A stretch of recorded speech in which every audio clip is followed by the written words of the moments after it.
माशाल्लाह देखो भाईजान शेख मोहम्मद बिन राशिद अल मखदूम ये देरा नाइफ पे आ चुके हैं, क्योंकि यहाँ का आज टोटली लॉकडाउन खलास हो गया।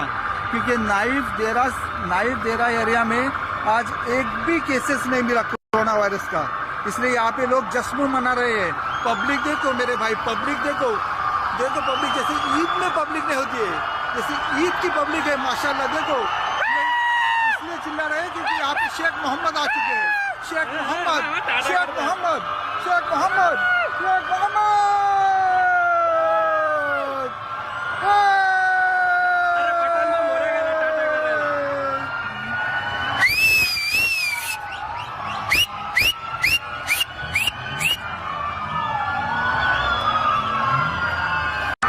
माशाल्लाह देखो भाईजान शेख मोहम्मद बिन राशिद अल मखदूम ये देरा नाइफ पे आ चुके हैं, क्योंकि यहाँ का आज टोटली लॉकडाउन खलास हो गया।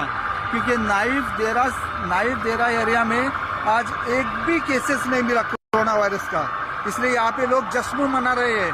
पब्लिक देखो मेरे भाई, पब्लिक देखो पब्लिक जैसे ईद में पब्लिक नहीं होती है, जैसे ईद की पब्लिक है माशाल्लाह। देखो इसलिए चिल्ला रहे हैं क्योंकि यहाँ पे शेख मोहम्मद आ चुके हैं। शेख मोहम्मद शेख मोहम्मद शेख मोहम्मद शेख मोहम्मद